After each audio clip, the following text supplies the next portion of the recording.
carnaval, que chegou a ser proibido durante as primeiras manifestações pelas ruas. A paixão sem limites pelas escolas de samba. É sobre este tema que nós vamos falar hoje aqui no Almanac. Nosso convidado é Haroldo Costa, escritor, ator, jornalista e, acima de tudo, um pesquisador incansável e apaixonado pelo carnaval.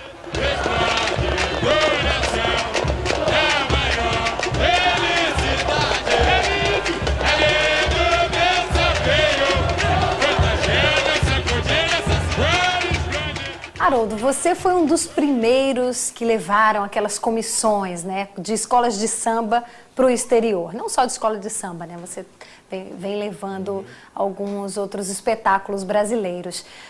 E essas comissões acabam passando lá fora aquela imagem de que, o Brasil é samba. E algumas pessoas não gostam muito, né, desse título, que o estrangeiro acaba ficando só com essa imagem de que o Brasil é só samba. Afinal, isso é positivo ou negativo? Olha, eu acho o seguinte, eu acho que as pessoas que têm esse pensamento cometem um grande equívoco.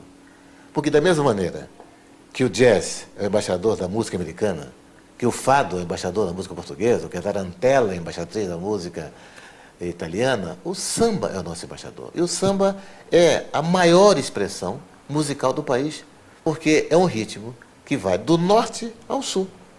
E é o ritmo que está presente nos momentos de maior euforia, de maior alegria. Quando seja o Guga ganhando o campeonato em Wimbledon, seja o Brasil pentacampeão, seja o Rubinho Barrichello ganhando uma Fórmula 1, na hora da comemoração, o negócio é samba. Então não há por que ter vergonha. Eu acho que o samba tem feito um trabalho positivo no sentido de divulgar o país. Eu tenho tido a oportunidade de, ao longo dos anos de profissão, ter levado para vários países, para várias cidades, espetáculos onde o samba é o rei, e isso só me dá prazer, honra e muita alegria. Tempo, Santo Antônio Chalé, minha gente é muito samba no pé. Tempo, Santo Antônio Chalé, minha gente é muito samba no pé. Antes da entrevista, eu estava conversando aqui com o Haroldo e ele falava justamente dessa época em que um desfile de escola de samba tinha o quê? 800 integrantes, né? A escola se apresentava com 800 pessoas e já era um bom número, né? E hoje são o quê? 4 mil? Mas você vê uma diferença muito grande? Isso, de alguma forma, esse número tão grande de integrantes, atrapalha, de alguma forma, aquela espontaneidade do carnaval? Olha, se houve uma coisa que modificou, foi o andamento do samba. Isso aí foi fatal. O andamento do samba, que muita gente reclama hoje, o samba parece marcha, o samba parece frevo, são poucos sambas enredos e tal. Na verdade, quando os sambas começaram a ser gravados, como tem que ser comprimidos no tempo do LP, no tempo do vinil, tinham que ser comprimidos em 14 faixas, coisa assim, é claro que houve um aceleramento no andamento para que pudesse caber nas 14 faixas. E aí você soma isso ao aumento dos contingentes, ao aumento dos componentes da escola de samba, e ao tamanho da avenida, e a duração cronométrica Os 80 minutos. Agora 80, já foi 85, já foi 90, mas da cronometragem, né? Então tudo isso atua, tudo isso muda muito o sentido geral do espetáculo. Eu acho uma loucura, essa é a opinião pessoal, você botar 5 mil pessoas, 5 mil e poucas pessoas, desfilando em 700 metros em 80 minutos. É uma coisa que você, no final, a tendência é virar uma maratona. Tem escolas que conseguem fazer isso, é claro, com uma harmonia. Aí é o talento do diretor de harmonia que consegue comprimir aquilo de maneira a fazer essa passagem. É uma arte muito grande, é uma arte que as pessoas têm que atentar também, porque não é fácil, não é brincadeira você manter. Porque eu insisto em dizer sempre, escola de samba é o único espetáculo no mundo que não tem ensaio geral. Você tem o ensaio formal, né? na quadra, você tem na rua e tal, chamado ensaio técnico, mas você não tem em nenhum momento as alegorias, a bateria, as baianas, mensagem porta-bandeira, comissão de defesa, todos juntos para ensaiar, para ver como é que vai ser. Isso não tem. Isso é armado no dia e no dia que acontece. Por isso que é um milagre do desfile, do dia do desfile.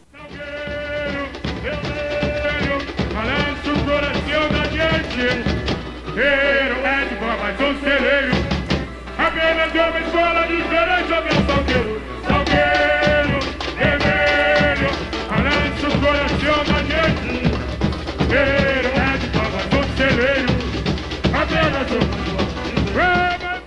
Falando em samba enredo, Haroldo, o que acontece que alguns sambas enredos, eles simplesmente desaparecem no ano seguinte da memória das pessoas? Vamos dizer, 2 anos, algumas pessoas já não lembram mais do samba enredo. E aquelas marchinhas de carnaval de antigamente, no tempo dos nossos avós, até hoje continuam sendo tocadas e lembradas. É uma observação interessante. Sei que Mamãe Eu Quero, que é de 1940, um pouco antes, até hoje, até o carnaval agora que acabou, foi cantado nos salões e por aí afora, né?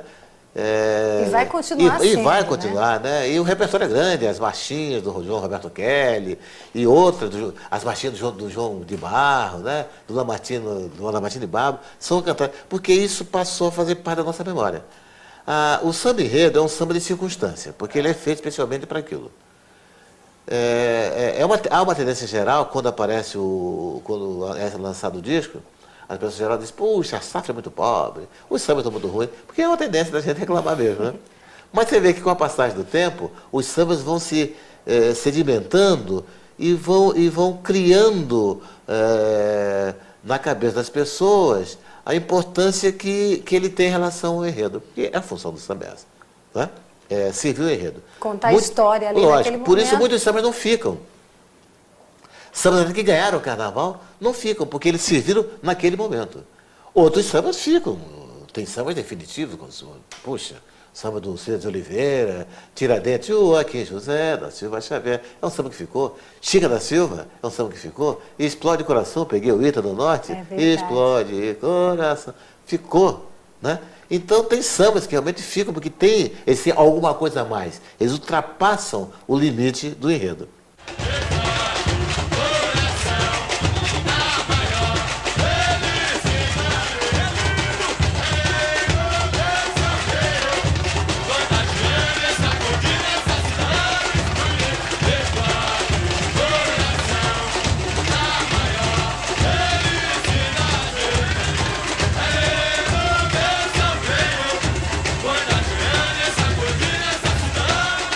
A verdade, a meu ver, é que cada ano você sempre tem um samba que marca. Isso é fatal. Agora, será que o fato de alguns cantores profissionais gravarem os sambas depois que o carnaval passa, isso também marca mais e grava mais na história esses sambas? Eles dão uma sobrevida, digamos, ao samba, né? Ao samba enredo, eles dão a oportunidade que ele fique mais tempo. Mas hoje, como os puxadores ou intérpretes, como prefere o Jamelão, como os puxadores são cantores de muito talento e de muita força e, sobretudo, de muito profissionalismo, hoje os chamados cantores, outros cantores não avançam nesse campo. Porque você tem hoje cantores maravilhosos, né? Você tem o Neguinho da Beija-Flor, você tem o Dominguinho do Estácio, você tem o Quinho, você tem o Vander Pires, você tem o Nego, você tem o Paulinho da Mocidade, quer dizer, são cantores que não só são intérpretes de samba, de puxadores de samba, como são cantores que podem cantar ao longo do ano qualquer tipo de coisa. Olha, Beija-Flor aí, gente! Jura Cavalo! Sonhar com o Rei da Leão. Falando em cantores que gravam, né, o samba enredo depois do carnaval, eu estou lembrando aqui, o Haroldo Costa está lançando aqui esse livro, Salgueiro, 50 anos de glória. Não precisa nem dizer que ele é apaixonado pelo Salgueiro, né? E aqui tem uma história dessa, que o Salgueiro foi a primeira escola que teve o samba enredo gravado por um cantor profissional, no caso, a Emilinha Borba. É verdade, né? é verdade. Foi o samba Brasil Fonte das Artes, o ano foi 50 e alguma coisa, não me lembro exatamente agora, mas a Emilinha foi a primeira cantora profissional, em grande fase, no auge, que gravou um samba enredo. Depois outros cantores gravaram, né? Monsueto gravou, Eliana Pittman gravou, Jorge Goulart gravou, vários cantores. E recentemente gravaram. o Emílio Santiago também, Emílio né? Santiago gravou, ele gravou. O Bartinho da Vila gravou um disco só com sambas enredos antológicos e tal. Porque o samba enredo realmente é uma obra de arte, sabe? É uma coisa muito séria.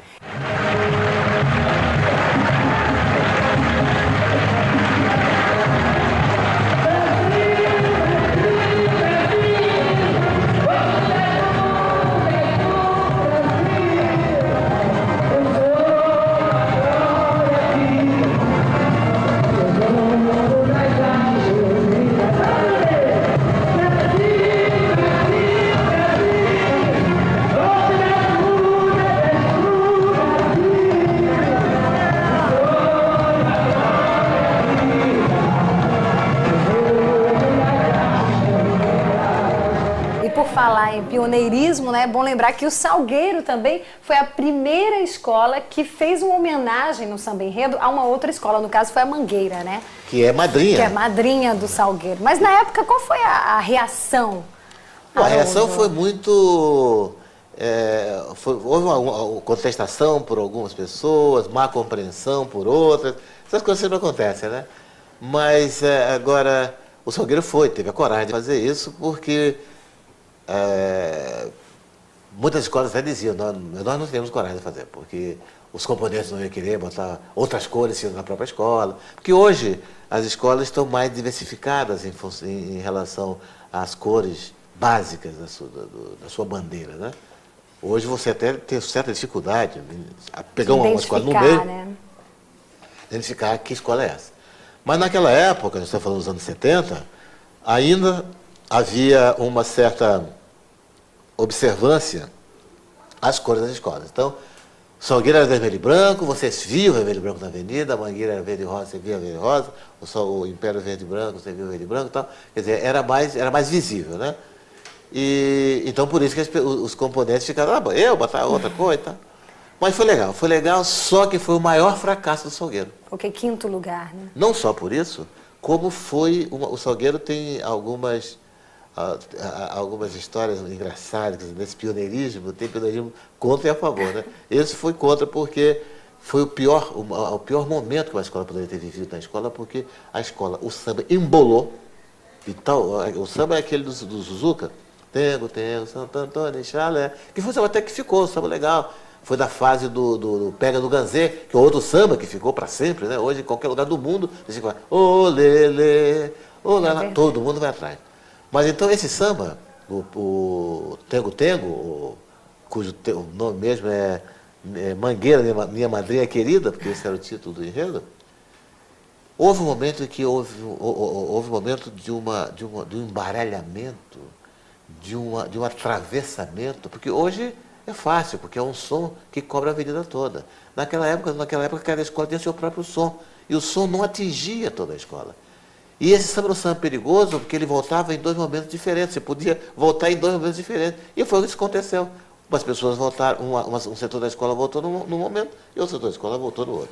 E foi uma confusão, ninguém se entendia, todo mundo chorava. Foi o pior momento que uma escola pode ter passado na vida, foi esse, e o Salgueiro nisso também foi pioneiro. E nunca mais o Salgueiro quis saber de homenagear outra escola. Também não. Haroldo, assistindo aos desfiles das escolas de samba, fica muito claro que existe realmente uma indústria carnavalesca, né? Pessoas do mundo inteiro vêm, pessoas participam também do desfile das escolas, muito diferente daquele início, né, daqueles desfiles.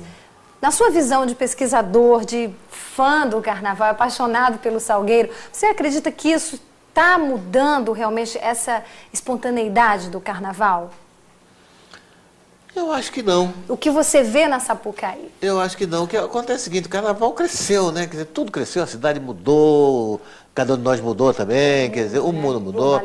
É difícil você querer que a escola de samba ela fica restrita ao bairro ou ao morro onde ela nasceu e existe, ou que as pessoas não participam, porque eu insisto em dizer sempre, a escola de samba é a coisa mais democrática que existe, porque você, para entrar na escola de samba, ninguém pergunta de onde você veio, para onde você vai, qual é a sua religião, qual é a sua cor, nada.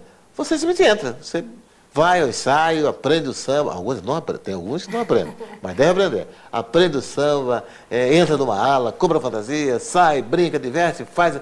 E isso é que dá o caráter ao carnaval brasileiro e que dá o caráter especial que a escola de samba tem. Então eu não acho, quer dizer, é outra coisa também que se falou muito, a classe média vai invadir a escola de samba, vai acabar a escola de samba. Não acaba, a escola de samba é muito forte, não acaba mesmo. O que acontece é que ela aumenta, porque o carnaval hoje os internautas foram quem escolheram o carnaval brasileiro, se escola de samba, como o maior evento popular do mundo. Então, dito isso, meu filho, o resto... Agora, tem aquela história que é difícil de explicar, né? Tipo a paixão pelo futebol. Eu vou te perguntar agora, a paixão pela escola de samba. O que torna as pessoas fiéis a uma escola até o fim? Brigam pela escola? Eu não sei. No meu caso difícil pessoal, de vou dar explicar, meu né? depoimento. No meu caso pessoal, eu fazia parte da comissão jogadora, ainda na Avenida Presidente Vargas. E no ano que o Salgueiro apareceu com Chica da Silva, isso foi em 63, eu olhei para o Salgueiro, eram 5 horas da manhã, o Salgueiro aparecia, estava surgindo de trás da Candelária, com aquela aurora que estava se formando ali atrás. A escola vinha lindíssima, em branco e vermelho mesmo. Olha, era uma visão tão fantástica, mas tão fantástica, que era difícil você ficar imune e dizer assim, é mais uma escola. Não, era um acontecimento. E foi aí que, nesse dia, eu resolvi, não aceito mais nenhum convite para ser da comissão jogadora oficial e vou ser salgueirense. E passei a ser salgueirense. Quer dizer, um torcedor salgueirense, quer dizer, não tem outra pretensão a não ser isso. E as pessoas que eu conheço de outras escolas, da Portela, da Mangueira, do Império, do próprio Salgueiro, por aí fora, tem essa paixão que é indecifrável e indefinível, porque você simplesmente tem, é uma coisa que está em você. E você não muda. É por isso que eu acho esquisitíssimo esse negócio de gente que sai em 14 escolas. Eu não acredito. Quer dizer, sai para se promover, sai para aparecer, porque não há. Você não pode ter paixão por 14 escolas. É verdade. Você tem paixão Mas às vezes é o prazer de estar na avenida, né? Não, mas você tem que honrar a sua escola. Você tem que honrar a sua escola. Você vai desfilar por ela, você vai suar por ela, você vai chorar por ela. Você não pode fazer tudo isso pelo Salgueiro e depois vai ser a viradora, que fosse a escola seguinte, vai ser... desculpe, mas não dá. O Haroldo, com toda essa paixão pelo Salgueiro, além do livro aqui sobre os 50 anos da Escola de Samba, escreveu também um livro sobre os 100 anos de Carnaval no Rio de Janeiro, né? Eu queria que você falasse um pouquinho, Haroldo, sobre o início em que o Carnaval era proibido. Tinha gente que era presa até por estar brincando ali. Por causa do intruso, né? Porque o Carnaval não é uma festa brasileira, é uma festa importada, né? É verdade. Mas foi aqui no Brasil, e especialmente no Rio de Janeiro, onde ele adquiriu a sua face definitiva. O Carnaval veio no bojo da chegada da família real, em 1808, que trouxe a festa da Europa, porque na Europa acontecia os bailes de Veneza, acontecia os bailes em Paris, acontecia o intrudo em Portugal, né? O intrudo é uma festa, é uma brincadeira brutal, né? Porque as pessoas ficavam nas sacadas e jogavam toda espécie de líquidos em cima das pessoas que estavam passando, né? Jogavam pó de mico, faziam misturas especiais com polvilho, mas não sei o que, e outras coisas, e atiravam nas pessoas. Quer dizer, era uma coisa... Basta dizer que teve uma figura lá da missão francesa que morreu de pleurisia, que é o negócio do pulmão, porque pegou um resfriado brutal, porque jogavam água, secava, jogavam água, o cara secava, né? A roupa secava, terminou morrendo de pleurisia por causa disso. Houve várias tentativas de oficiais assim, da polícia para coibir o intrudo por essa brutalidade que ele representava. Mas foi difícil. Foi difícil conseguir que isso acontecesse. E aconteceu, mas muito tempo depois. Nessa época, a população negra, que eram os escravos, não participava ativamente do carnaval, porque o que eles faziam eram os trabalhos para que o carnaval, o intrudo acontecesse. Então, que preparavam as tinas com água, as tinas com urina, as tinas com não sei o quê, os pós, etc. Isso eram os escravos quem faziam, para os senhores se divertirem jogando das sacadas. Mas quando acabou essa fase do intrudo, veio o Zé Pereira, que foi o português sapateiro da rua São José, que lembrando das festas de Portugal, ele fez com um bombo uma passeata pela rua, que as pessoas aderiram e foram em frente. E o carnaval, então, começou a ter fases, começou a ter a sua história, as taieiras, por exemplo, eram negras baianas, que vinham à frente das procissões católicas, e que no carnaval também saíam nos seus blocos. E começou a haver, então, essa miscigenação, esse cruzamento de informação. Os ranchos, que eram os ranchos portugueses na essência, na origem, mas depois transformaram-se nos ranchos do carnaval carioca. E os ranchos foram os momentos mais bonitos, mais líricos do carnaval. Porque eram associações que nasciam por aglomeração familiar, eram as famílias que formavam os ranchos, na sua grande maioria, era na Saúde, no Santo Cristo, naqueles bairros portuários. E tinha o nome de flores, né? Mimosa cravina, cananga do Japão, flor do abacate. E eles tinham a marcha de rancho, como eles chamavam, e para descansar tinha um samba. E toda essa marcha e todas essas letras eram letras altamente poéticas, altamente líricas. E o rancho era o lirismo do carnaval. E durou algum tempo, durou até bem recentemente, mas ele foi superado pelas sociedades, que eram grandes sociedades carnavalescas, os democráticos, os ferianos, os gerentes do diabo, que eram sociedades que tinham não só uma presença no carnaval, como uma presença política também. Durante a campanha abolicionista, muitas sociedades arrecadavam dinheiro para comprar a carta de alforria dos escravos. Então você vê que o carnaval não é simplesmente uma festa, conta muito da sociedade. Conta muito da sociedade e está integrado à sociedade e em alguns momentos atuou politicamente, agiu politicamente. Então essa história, esse desenrolar, essas várias etapas, as rainhas do carnaval, que foram muitas e lindas, os bailes de carnaval, tudo isso eu narro nesse livro, 100 anos de carnaval no Rio de Janeiro.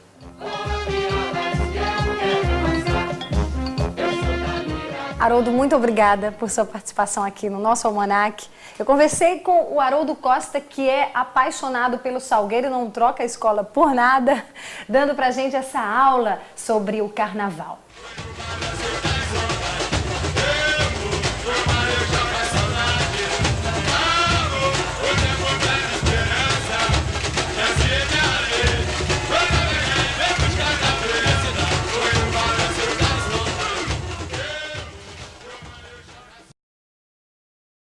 Da música americana, que o fado é embaixador da música portuguesa, que a tarantela é embaixatriz da música italiana, o samba é o nosso embaixador. E o samba é a maior expressão musical do país, porque é um ritmo que vai do norte ao sul. E é um ritmo que está presente nos momentos de maior euforia, de maior alegria. Quando seja o Guga ganhando o campeonato em Wimbledon, seja o Brasil pentacampeão, seja o Rubinho Barrichello ganhando uma Fórmula 1, na hora da comemoração, o negócio é samba. Então não há por que ter vergonha. Eu acho que o samba tem feito um trabalho positivo no sentido de divulgar o país. Eu tenho tido a oportunidade de, ao longo dos anos de profissão, ter levado para vários países, para várias cidades, espetáculos onde o samba, que muita gente reclama hoje, o samba parece marcha, o samba parece frevo, são poucos sambas enredos e tal. Na verdade, quando os sambas começaram a ser gravados, como tem que ser comprimidos no tempo do LP, no tempo do vinil, tinham que ser comprimidos em 14 faixas, coisa assim, é claro que houve um aceleramento no andamento para que pudesse caber nas 14 faixas. E aí você soma isso ao aumento dos contingentes, ao aumento dos componentes da escola de samba, e ao tamanho da avenida, e a duração cronométrica Os 80 minutos. Agora 80, já foi 85, já foi 90, mas da cronometragem, né? Então tudo isso atua, tudo isso muda muito o sentido geral do espetáculo. Eu acho uma loucura, essa é a opinião pessoal, você botar 5 mil pessoas, 5 mil e poucas pessoas, desfilando em 700 metros, é o rei, e isso só me dá prazer, honra e muita alegria. Tempo, Santo Antônio Chalé, minha gente é muito samba no pé. Tempo, Santo Antônio Chalé, minha gente é muito samba no pé. Antes da entrevista, eu estava conversando aqui com o Haroldo e ele falava justamente dessa época em que um desfile de escola de samba tinha o quê? 800 integrantes, né? A escola se apresentava com 800 pessoas e já era um bom número, né? E hoje são o quê? 4 mil. Mas você vê uma diferença muito grande? Isso, de alguma forma, esse número tão grande de integrantes, atrapalha, de alguma forma, aquela espontaneidade do carnaval? Olha, se houve uma coisa que modificou, foi o andamento do samba. Isso aí foi fatal. O andamento...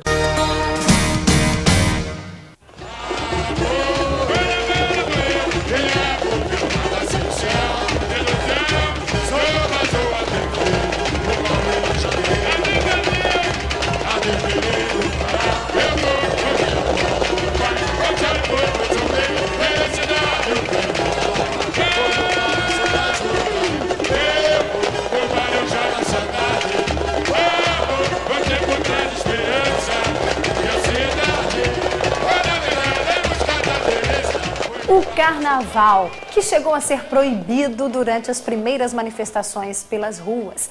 A paixão sem limites pelas escolas de samba. É sobre este tema que nós vamos falar hoje aqui no Almanac. Nosso convidado é Haroldo Costa, escritor, ator, jornalista e, acima de tudo, um pesquisador incansável e apaixonado pelo carnaval.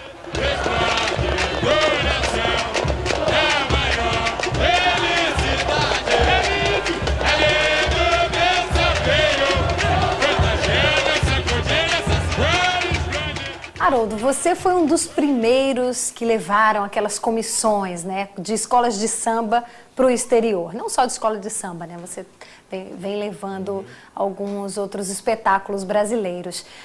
E essas comissões acabam passando lá fora aquela imagem de que, o Brasil é samba. E algumas pessoas não gostam muito, né, desse título, que o estrangeiro acaba ficando só com essa imagem de que o Brasil é só samba. Afinal, isso é positivo ou negativo? Olha, eu acho o seguinte, eu acho que as pessoas que têm esse pensamento cometem um grande equívoco. Porque da mesma maneira que o jazz é o embaixador